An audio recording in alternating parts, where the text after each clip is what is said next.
Good day, guys, and welcome to another episode of Riding in Tandem.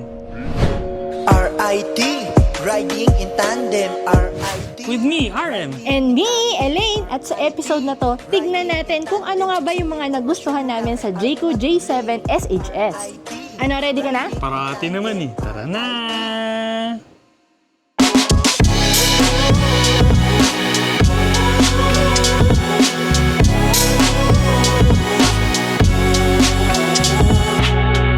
So sa labas muna natin simulan. Ano ba nagustuhan mo sa labas? Ako, ang nagustuhan ko kasi sa labas, classy yung design niya. So, para dun sa mga gusto ng classy looks, eto, pasok sa inyo yan. Malinis na malinis nga yung design. Gusto ko yung mga LED, no? Hindi kasi siya yung straight lang, no? May parang kakaiba rin siya kahit rectangle lang siya. Tsaka yung grill niya, no, hindi tinipid sa chrome. Oo. Yung headlights din, gusto ko yung position niya kasi mababa. Yung nasa ibabaw kasi DRLs lang yun eh.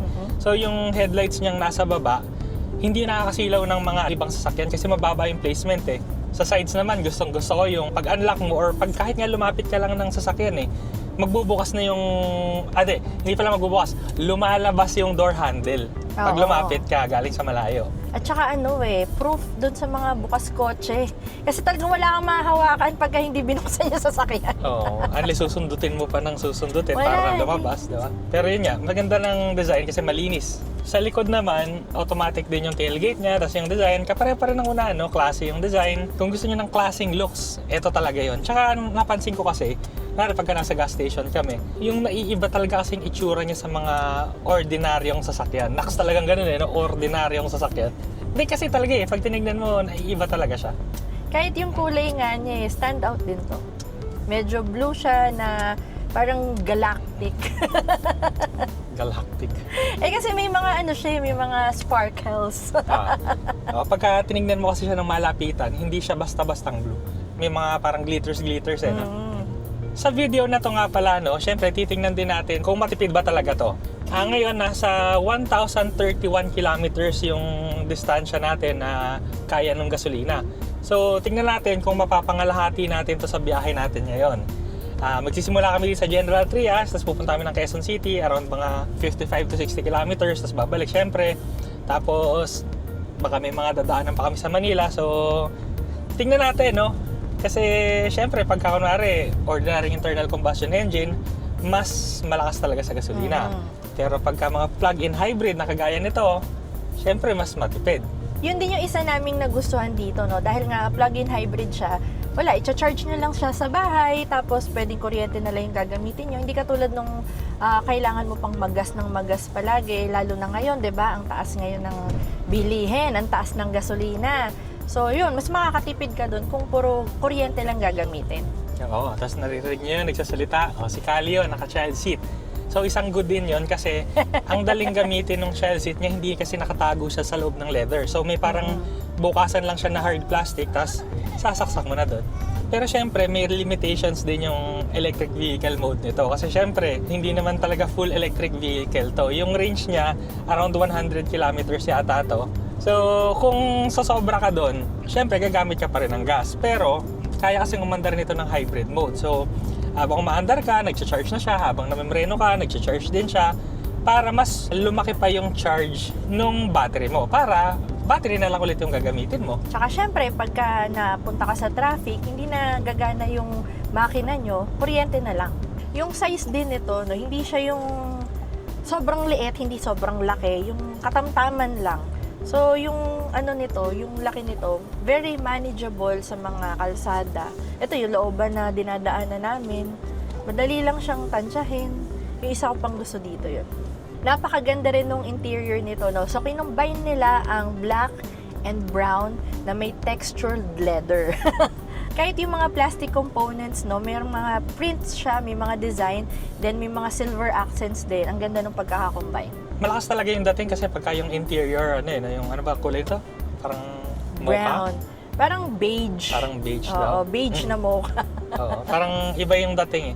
Lalo na pagka sinamahan mo pa ng malalaking screen, di ba? Yung instrument cluster, ang laki-laki, tapos yung infotainment system, grabe. Sobrang laki. Tsaka hindi lang yan. Meron pa siyang heads-up display. Yung malaking screen, hindi mo mararamdaman na parang kumuha siya ng malaking space kasi patayo nila nilagay. Hindi siya horizontal, naka-vertical. May Android Auto rin yan, Apple CarPlay, tas kompleto eh. Meron din tong wireless charging, mga USB ports, pati nga yung center console, no, pwede mong gawing cooler. So, Oo. Pwede kang maglagay ng drinks dyan para palamigin mo muna. tas kung gusto mo rin ng more airy feeling, naka-panoramic sunroof, bukas mo lang, di ba? Tas yung space. Kasi ako 5'8 ako eh. Pero yung space ko dito sa ulo, malaki pa. Tas kahit nasa likod ako, maluwag pa rin siya. Yung likod ni RM actually, yung gitna nung car seat ni Kali at saka si RM, nakapaglagay pa ako nung baby bag namin doon sa gitna. So, na-shoot ko pa yun doon. So, swak na swak. Yung cargo space, napakalaki rin. Tapos sa ilalim nun, ang dami pang mga lalagyanan. Pwede ka maglagyan ng mga t-shirts, sapatos. Tapos pwede mo na rin yung lalagyanan nung charger nito. Kasi nga, plug-in hybrid, so pwede mo itong i-charge sa bahay. So, isasaksak mo lang. Tapos charge na siya. Tapos, nandun na rin yung tire sealant. Gusto ko rin no na yung drive modes at saka yung EV, HEV mode, hiniwalay nila. May sarili siyang button dito sa center console. Kaya hindi mo na kailangan hanapin sa screen, hindi mo na kailangan hanapin sa manibela. Nandito na lang siya lahat sa gitna. At saka ang linis din ng center console kasi yung shifter niya nandito na sa steering column. Kaya malinis yan, wala kang babanggaan dito sa gitna. Dahil nga plug-in hybrid, napakatahimik din ito. Ngayon, ang naririnig ko lang yung gulong. Tsaka yung aircon. Yung aircon buga. vent actually, hinaan mo nga yung aircon vent, baka mamaya kanina pa nila naririnig. Kasi Ito. Ito. Ayan. Summer na kasi. Yan. So, ayan, hininaan na namin. Ako, hindi ko alam. Sana mahina lang yung tunog kanina. Yung acceleration din ito, kahit low speed, kahit high speed. Basta tapakan mo lang yung silinyador, aandar ka talaga. Tsaka yung suspension niya, no, sobrang komportable. Ito yung mga tipong pagka mga malayo ang drive, makakatulog ka. At nandito na kami sa destination namin sa Quezon City, no? Nag-iba lang kami ng pwesto kasi bago dito, kumain muna kami. So, pagkakain namin, dumiretso nga kami dito. Ang natitira sa amin ay 981 kilometers. So, ito. Ayan. Eh, Labo Ayan. Anyway, 981. Tapos ito kasama namin. Hi! Mayu! Hi! nagselos yung isa.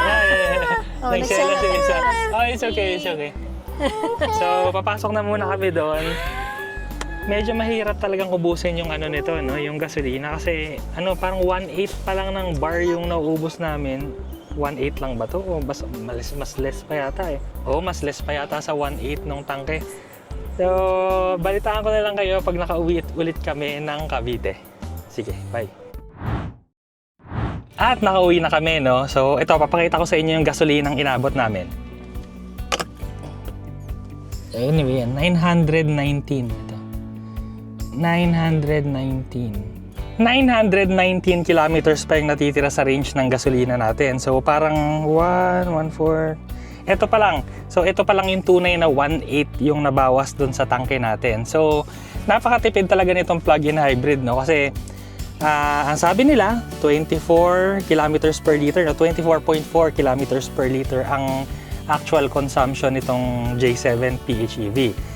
Pero meron pa akong dalawang pasabog para sa inyo, no? So, itong 1/8 na bawas na to ng gasolina, nagpunta pa kami ng Tagaytay niyan. So, kasi dineliver dito yung sasakyan, full tank siya. So, nagpunta kami ng Tagaytay, Alfonso, tapos bumalik kami dito sa bahay, tapos ginamit namin around dito lang sa neighborhood, no? Tapos, dinala ko pa siya ng Dasma, tapos balik. Tapos, tsaka pa lang yung lakad namin kanina, na nag-Manila kami, tapos nag-scout something kami sa Maxes. Tapos yun nga, may pinuntahan kami. Tapos pauwi na dito sa bahay. Pero dumaan pa ako dun sa nanay ko. Pero sa kabilang block lang naman yan. Sobrang sulit nito. Sobrang tipid. So, yun yung unang pasabog, no? Before ko sinimulan tong challenge na to, yun nga, may nilakad pa kami. Tapos yung isa pang pasabog, so pangalawang pasabog natin, hindi pa ako gumamit ng EV mode. So, plug-in hybrid electric vehicle kasing itong J7. So, kung nag-charge pa ako ng kuryente, tapos ginamit ko pa yon, baka wala talaga tayong gasolinang ginamit. So, ganun siya kalupit. So ang masasabi ko lang, no, lalo na ngayon na ang taas talaga ng presyo ng diesel, ng gas. Yung kaninang nakita ko 120 plus, 128 na yata yung diesel, tas yung gas parang nasa 87, 89, parang ganon. Kung in the market kayo sa sa sasakyan, pag-isipan nyo talaga, no, kasi maganda yung mga ganitong plug-in hybrid electric vehicle. Magagamit mo siya as electric vehicle, pero just in case na malayo talaga yung pupuntahan mo, may choice ka pa rin na gumamit ng gasolina. Pero syempre, nasa sayo na yun. Last na nagustuhan ko pa pala dito sa J7, di ba pag pumasok ka kasi, di ba pag dala mo yung susi, pumasok ka dito, automatic na magbubukas yung pinto, unlock. Automatic na mag-unlock yung pintuan. So pasok ka na. Ngayon, pag natapos ka naman, no, i-park mo lang siya, tas kahit umaandar na ganito, umaandar. Yan, umaandar, umaandar. Kahit ganyang umaandar pa yan, bumaba ka lang ng sasakyan. Sige, gagawin ko na ngayon para matapos na rin natin yung video. Okay, bababa ako. Yan. So, naka-open pa siya. Ngayon, lalayo ako ng sasakyan.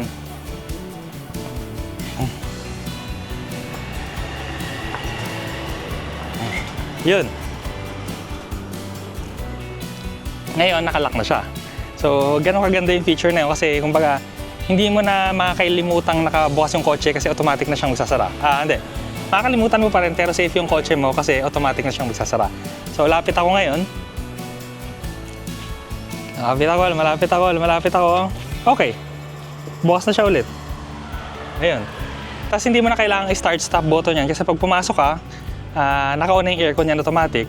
Tapos pag tinapakan mo yung preno, mag-on na siya ng kusa, tapos ida-drive mo na lang. So, napaka-convenient gamitin, napakaganda ng styling, napakatipid, napakatulin. Kahit sa expressway nga pala kanina, no? Ang tulin talaga niya, any speed, basta tapakan mo kasi nga may electric motor, so ang bilis ng acceleration. So kung ako sa inyo, no, mag-test drive din kayo nito, JQ, J7, tapos tingnan nyo, baka bagay din sa lifestyle nyo at sa pagtitipid nyo ngayon.